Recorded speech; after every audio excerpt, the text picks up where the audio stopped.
Hi, I'm Vincent Price. You may know me from such films as The Fly and The Fly 2. Today on the Waffle Press, I'm your host, Diego Crespo, and on this very spooky black and white episode, this is going to be black and white, right, Gene? All right, you can keep that in, it's kind of funny.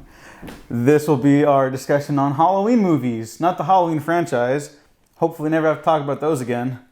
I think they greenlit 2 sequels, but oh well. And we just want to look back at some underrated horror films. We tweeted out a question. There was lots of great responses, but again, I'm your host, Diego Crespo. And with me to talk about horror movies in this very special, again, black and white Halloween episode is Gina Versa, my co-host. Hello, my fellow ghouls. Hello. Why do it have to be ghouls? I don't know. What's the matter with ghouls? Still like them? For excellent ghoul content on the internet, watch the clip of Adam Driver in the Jim Jarmusch movie that everyone loved, The Dead Don't Die. He says ghouls better than anyone else on the planet. It's a movie I didn't like. I didn't like it either. But I like Adam Driver. You know what else I like, Gene? Jim Jarmusch? Jim Jarmusch. I would still recommend every other movie he's made. Just not that one. Just not that. I'll give it another shot, Matt, if you're listening. But I also love horror movies. I do. Last year was a great year. Yeah, sure. Yeah. And I got to talk about every Halloween entry in the franchise, including the one without Michael Myers. That's actually really good. So go check that out over on the Waffle Press retrospectives. But last year was the return of Halloween. Venom's a big old monster movie. The Predator, which I'm the only person on the planet who still enjoys. And it just felt like there was more of a Halloween spirit going around. Lots of fun horror movies to talk about. This year, It Chapter 2 came out 2 months ago.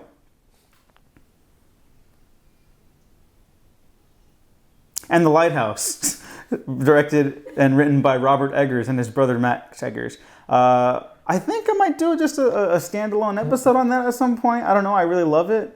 Mm-hmm. Gene, did you also enjoy The Lighthouse? Yeah, I really enjoyed The Lighthouse. I don't know if it's like up there with The Witch, but it was certainly good. The madness of it, and just Robert Pattinson and William Dafoe. You could code it as like this old couple who just hate each other after a while. There's been a lot of great like analysis on that film, and I will agree. I don't know if it's like up to The Witch, but yeah, when you come out just swinging like that, like it's kind of hard to gauge whatever swinging these fists. Yeah, whatever comes next, it's kind of hard to be like, is it as good? It's like, I don't know, but The Lighthouse rules. But there's been a lot of great analysis on that film already that I've loved reading, but far and away the best one is like just a random tweet I saw where someone compared it to an episode of SpongeBob where it's just in the Krusty Krab starring Mr. Krabs and Squidward tentacles. That's all I need to know about The Lighthouse. It's a fantastic film. It's not scary in the traditional sense, although there's a shot later that just seared itself into my brain. Mm-hmm. It's definitely more of like a kind of a dark fairy tale. But I would still classify it like as horror, because horror has a really broad umbrella to talk about. And that's really like it that came out this year. I guess like 3 from Hell. 3 from Hell? Oh yeah. I haven't seen that movie yet, but this is a pro Devil's Rejects podcast, I assume, right? Yeah. I don't like Devil's Rejects as much. Oh. But I like 3 from Hell. Really? Yeah, I felt that it wasn't as mean-spirited as Devil's Rejects. All right. And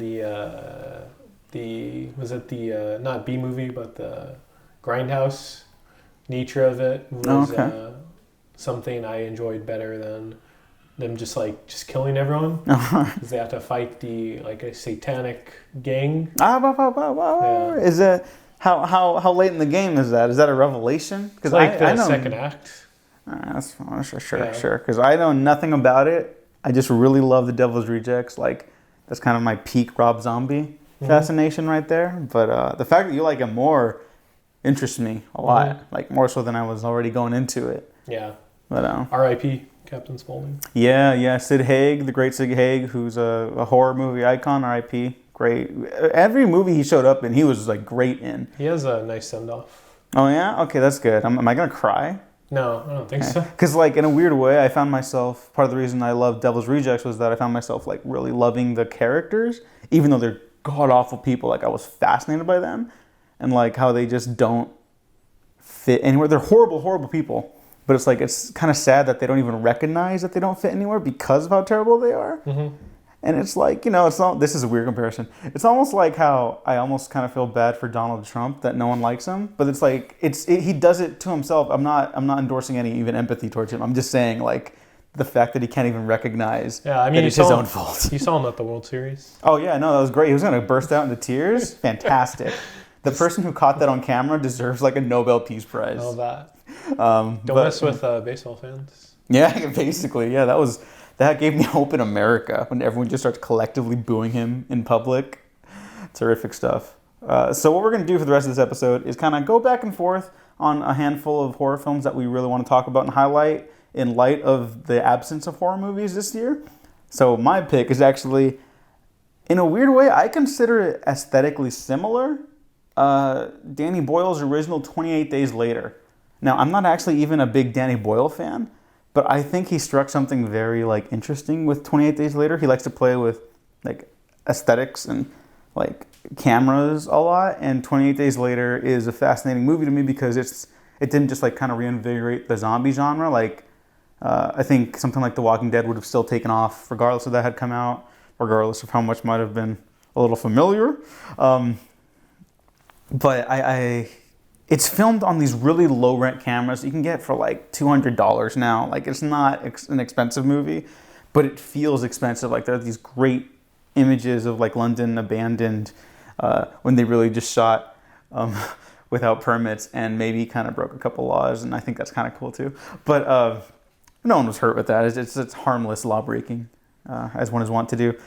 But it's a very ugly looking movie, and I think there's kind of a beauty in its ugliness because even though it's like a vicious film about people getting torn apart by zombies, it's also like, oh yeah, like the humanity in the situations, like what they're fighting for and how like quickly that can be taken away. And it's kind of like one of those Texas Chainsaw Massacre-esque movies, like something that feels like you just pulled it out of like the craziest circumstance ever, and you kind of feel dirty afterwards. Except there's only one scene where they use 35 millimeter cameras, and it's at the very end, and it feels like a great release. It will never receive a great Blu-ray transfer though, because of the cameras they shot on. So we kind of have to live with that. But it's a favorite of mine. It may be my favorite modern zombie movie, if not like my number one favorite. It just kind of has like all the details of that I really appreciate in the genre. And I kind of feel like we kind of forgot that they were going to do a third one at some point.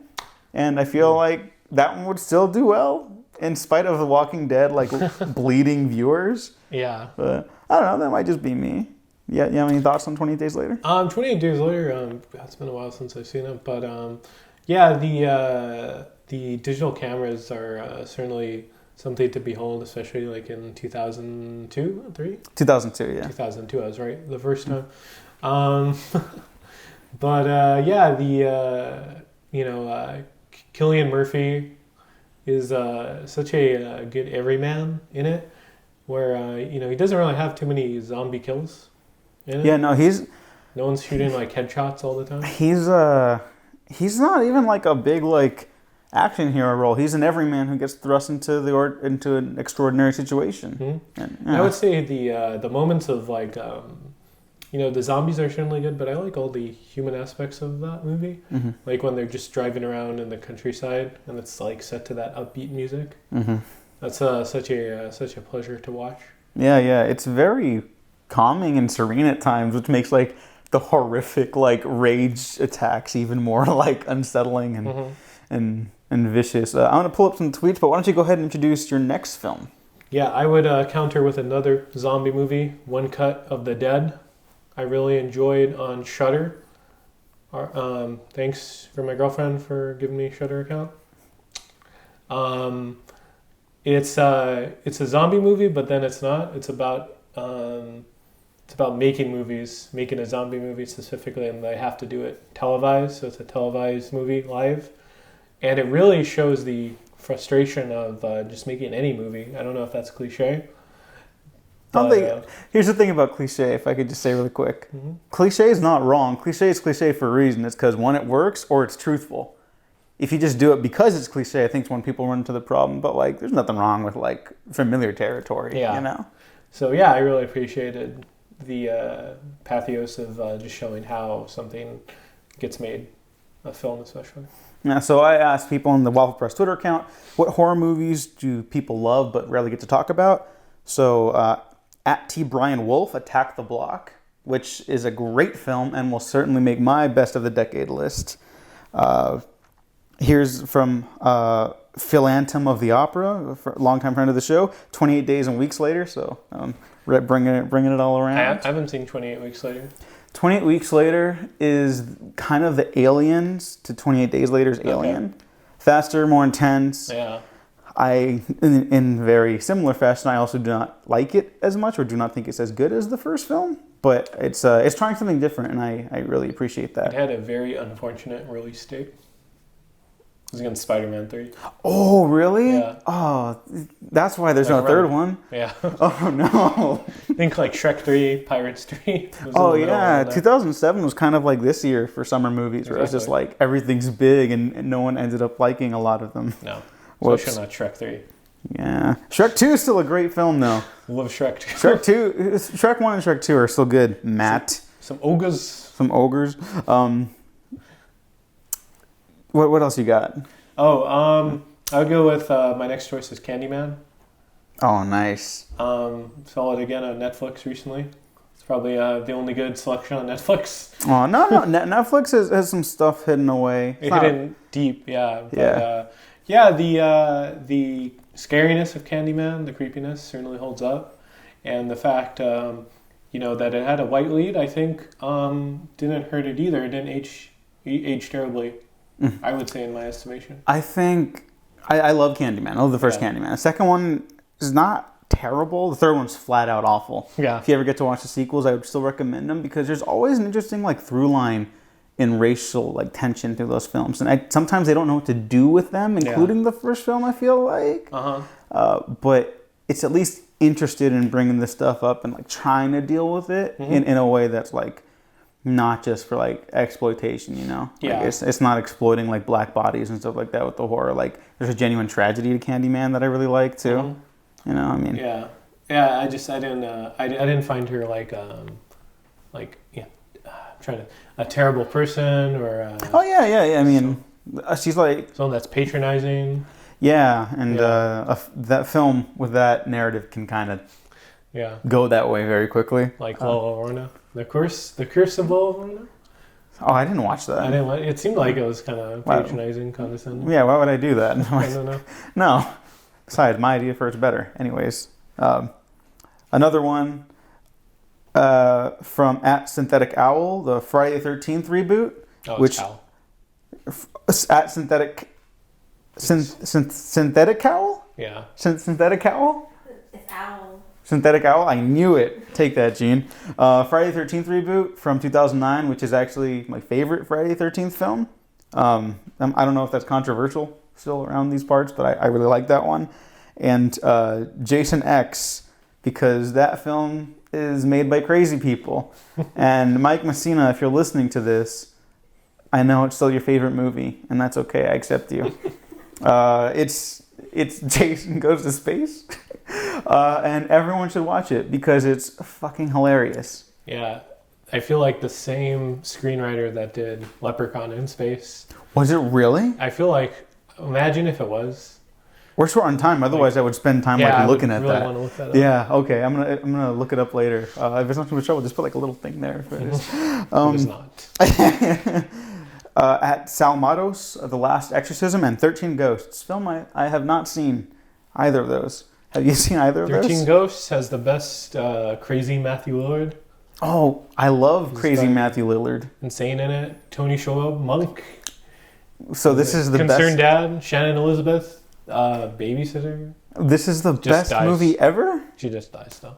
Well, it's a horror movie. A lot of people die, I assume, right? It's very 2000s for sure. Oh. It's like that 2000s just way of filming everything, overexposing everything. Oh. Putting some wacky gadgets in there. Oh. Look, she doesn't have Limp Bizkit or something. I just want the Run Lola Run of horror movies. That's what I want. If no one's seen Run Lola Run, just watch it and you're like, oh, this is where the 2000s got their aesthetic from. Yeah. From 90s French action films. Let me see. You know, actually, one of mine that I rarely get to talk about and hit very close to me as a child of divorce was Possession from 1981, starring Sam Neill, and it's a film about divorce.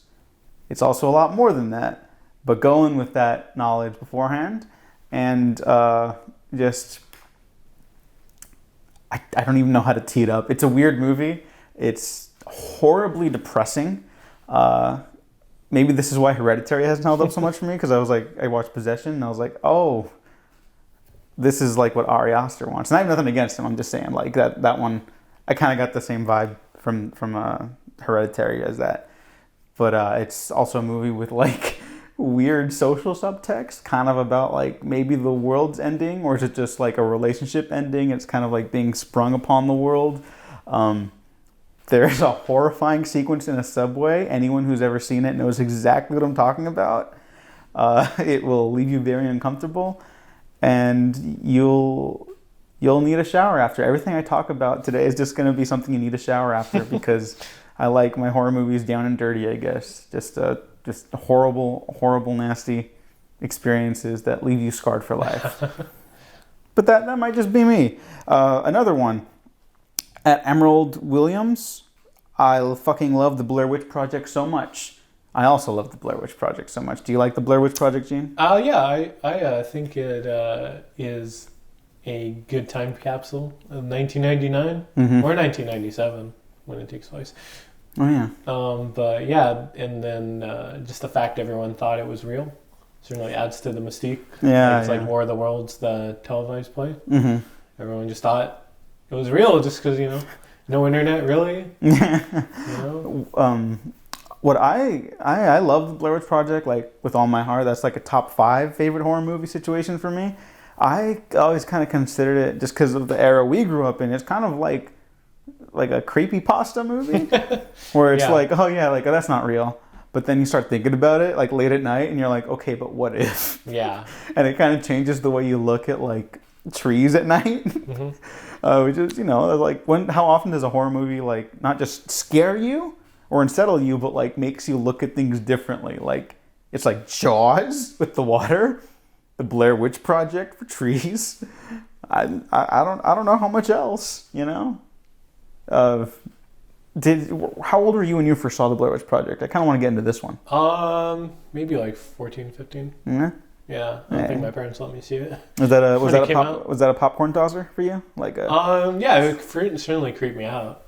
I couldn't. I wish I saw it in theaters when the public perception of it was that it was real. Would have made it maybe more frightening, more scary. So, what films scared you when you were younger?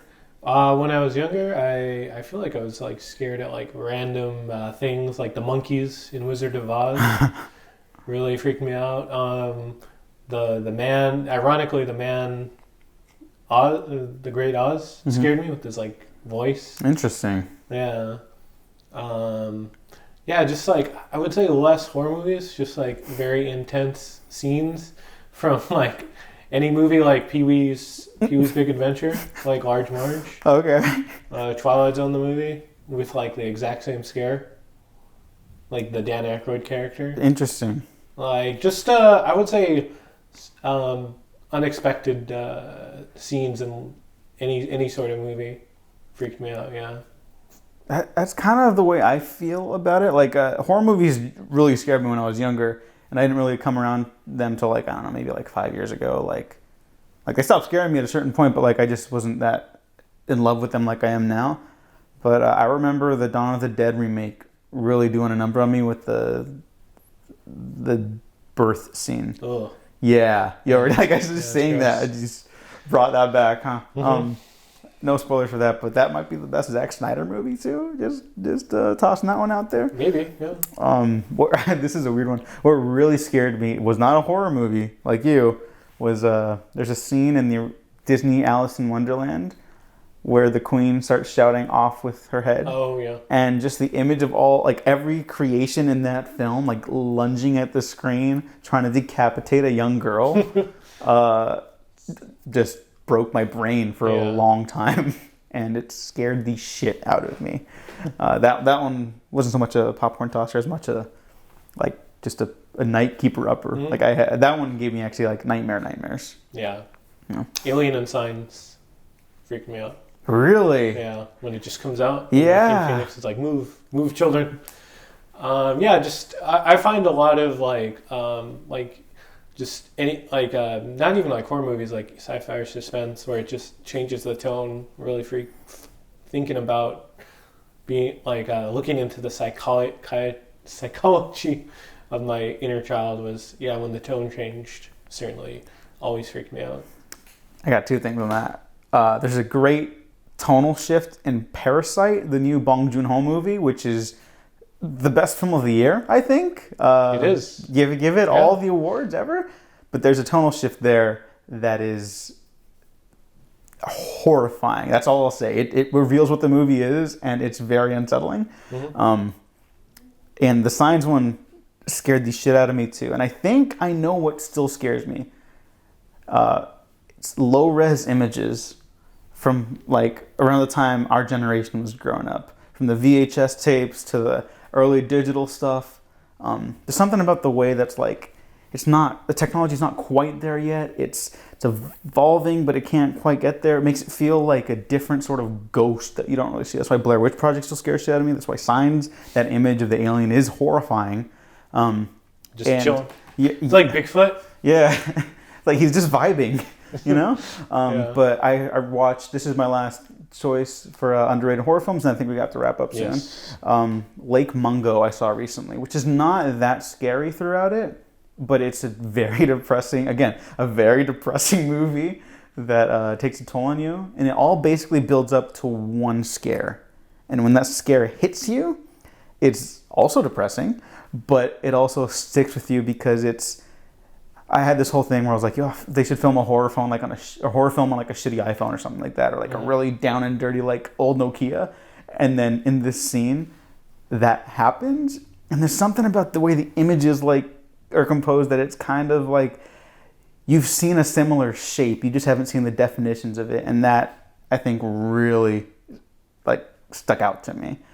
But thank you so much for tuning in. Thank you everyone for listening or watching. If you're on the SoundCloud, YouTube, iTunes, Spotify, like and subscribe. If you didn't like this, like and subscribe anyways, because you might find something you do like. Gene, help me sign off. Yeah, you can find me on Twitter, Gene9892. And you can follow me at the Diego Crespo on the Twitters, and again, everything links down below. Thank you for all the help behind the camera and behind this door, and everyone around. There's only 2 people that helped us, but I'm very appreciative of them. So thanks for listening. Thanks for watching. We have been professionally unprofessional.